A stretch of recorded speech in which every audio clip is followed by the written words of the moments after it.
On May 15th, 2019, a young woman walked into the Hôtel Plaza Athénée in Paris at 2:47 a.m. Security cameras captured her entering through the gold-trimmed revolving doors, her silver dress catching the light. She smiled at the night porter, took the elevator to the 5th floor, and entered room 51212. Mélanie Duchamp would never be seen leaving that hotel, and what investigators found in her room would defy every logical explanation. Mélanie Duchamp was 26 years old, and for the past 3 years she'd been making a living from her uncanny resemblance to Jennifer Lawrence. It wasn't just the bone structure or the distinctive eyes, it was the way she carried herself, that same mix of elegance and approachability that made people do double takes on the streets of Paris. Her Instagram account, Melanie J. Law Paris, had exploded to 340 followers, and luxury brands had started booking her for events where having a celebrity look-alike added that spark of intrigue. But Mélanie was more than just a familiar face. Her best friend, Camille Moreau, would later describe her as the kind of person who remembered everyone's birthday and showed up with homemade macarons. She lived in a small apartment in the 11th arrondissement with her rescue cat. Bijou, a temperamental Persian she'd found half-starved behind a restaurant 2 years earlier. Every morning, Mélanie would spend 20 minutes coaxing Bijou to eat, talking to him in a baby voice that would have embarrassed her if anyone heard. Her mother, Isabelle, called her every Sunday at exactly 7 p.m. They developed this routine after Mélanie's father died of cancer when she was 19. Those calls were sacred. Mélanie would plan her entire week around them, and so naturally, when she didn't answer on May 19th, Isabelle knew immediately that something was terribly wrong. The night she disappeared, Mélanie had been working. The Cannes Film Festival was in full swing, and a cryptocurrency startup called Lumina Coin had hired her to attend their after-party at a private venue near the Champs-Élysées. The pay was excellent, 3-0 throw, for 4 hours of mingling and photos. She'd worn the silver Versace dress they'd sent over, done her makeup to enhance the Jennifer Lawrence resemblance, and according to partygoers, she'd been in excellent spirits. She was glowing, remembered Thomas Beaumont, Lumina Coin's creative director. People were taking selfies with her all night. She played along perfectly, even doing that Jennifer Lawrence laugh. Around 2 a.m., she said she was tired and called an Uber. The Uber driver, Karim Benabe, would later provide crucial testimony. He remembered picking her up because she'd been so polite, asking about his family, and tipping generously through the app. She seemed completely normal, he insisted, maybe a little tired, but she was smiling. I dropped her right at the hotel entrance. And so at 2:47 a.m., the security cameras captured Mélanie entering the Hôtel Plaza Athénée, one of Paris's most exclusive hotels, where rooms start at $100 per night. She'd been staying there, courtesy of Lumina Coin. They'd booked her a junior suite for 3 nights. The night porter, Jean-Claude Remy, remembered her clearly. She said bonsoir and smiled. She seemed perfectly fine. But she wasn't fine. Something had already begun. The first sign something was wrong came at 11:30 the next morning. Mélanie had scheduled a brunch meeting with a photographer at the hotel's restaurant, but she never showed up. The photographer, assuming she'd overslept after the party, sent a few texts and left. But housekeeping noticed something odd when they tried to service room 5512 at 2 p.m. The Do Not Disturb sign was on the door, which wasn't unusual. But when they knocked, something felt wrong. Housekeeping supervisor Marie Tessier would later describe it. It wasn't that there was no answer. People sleep late all the time. It was the silence. Usually you hear something, movement, a television, breathing. This was different. The silence felt heavy. Following protocol, they decided to return later. But when the front desk tried calling the room at 4 p.m., 6 p.m., and again at 8 p.m. with no response, concern began to mount. The hotel manager, Philippe Deschamps, made the decision to enter the room using the master key at 9:15 p.m. What they found defied explanation.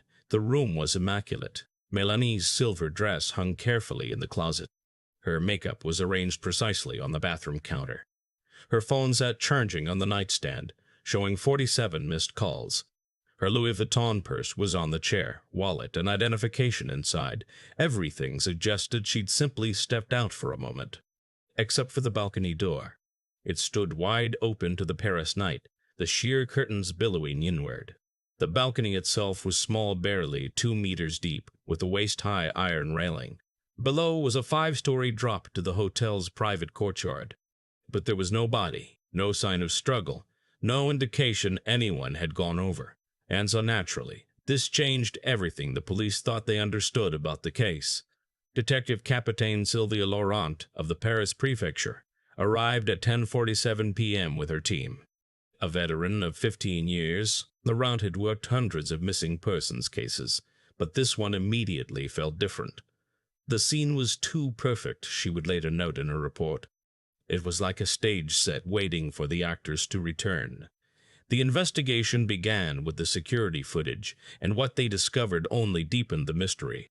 The hotel's state-of-the-art system had cameras covering every corridor, elevator, and exit. Laurent's team reviewed every frame from May 15th.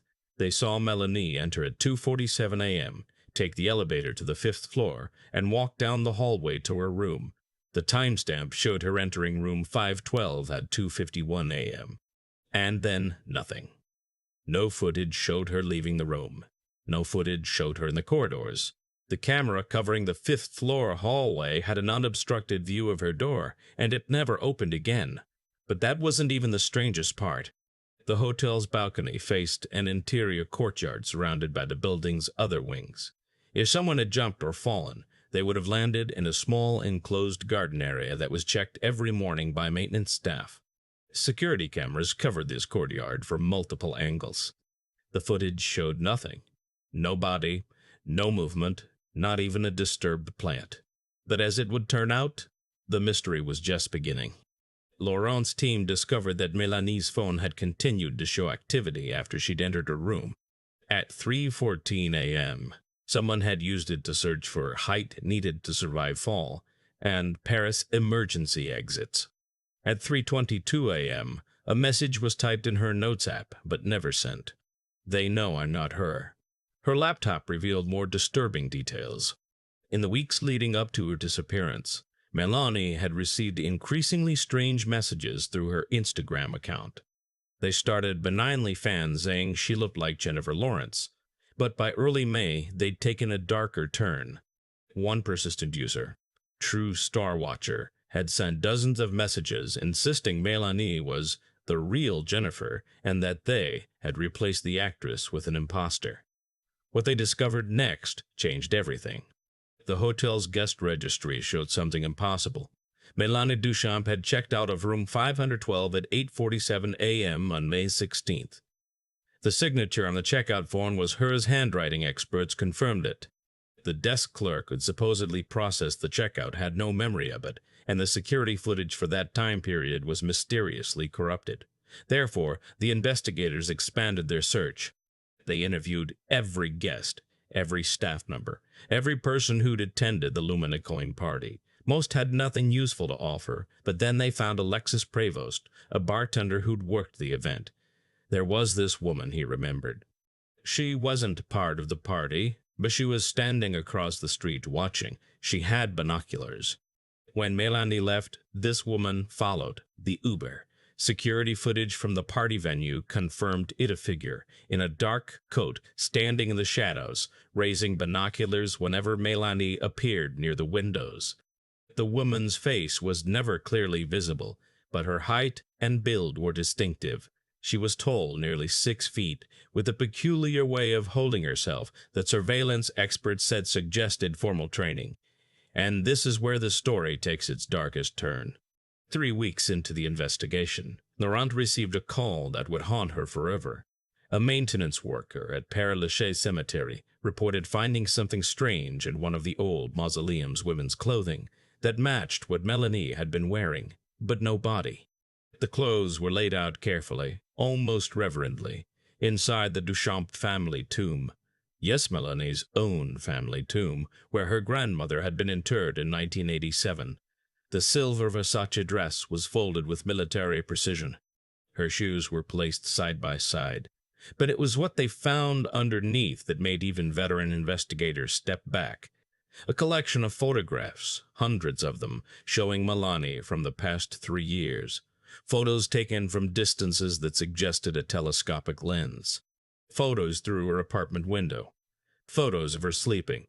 And in each one, someone had carefully cut out her face and replaced it with pictures of Jennifer Lawrence. But the most disturbing discovery was a leather journal found with the clothes. The handwriting was analyzed and confirmed to be Mélanie's, but the content was impossible. Entry after entry described events from Jennifer Lawrence's life movie sets Mélanie had never visited, conversations with actors she'd never met, memories of a childhood in Kentucky she'd never lived. The final entry, dated May 16th at 6:23 a.m. hours after she'd vanished, read, "I understand now. I was never meant to be her.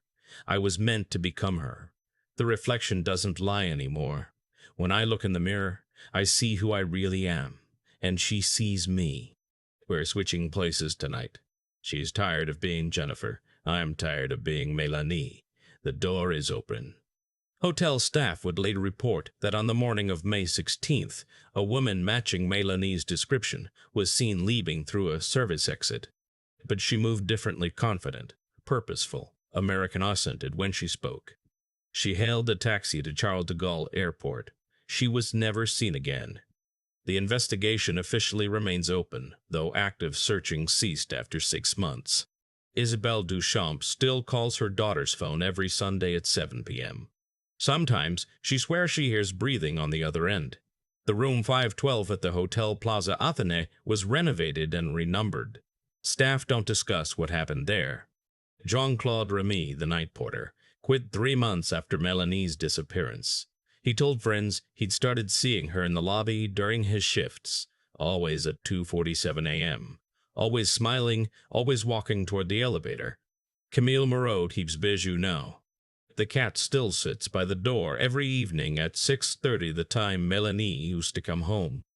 Sometimes he meows at empty air, purring as if invisible hands are stroking his fur.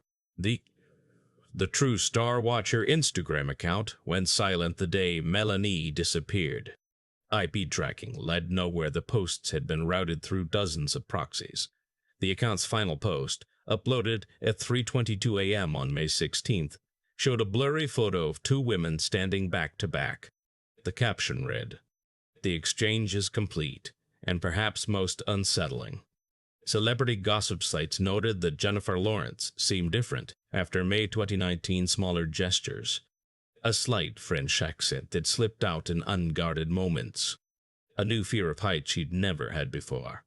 Some mirrors, it seems, reflect more than we intend to see.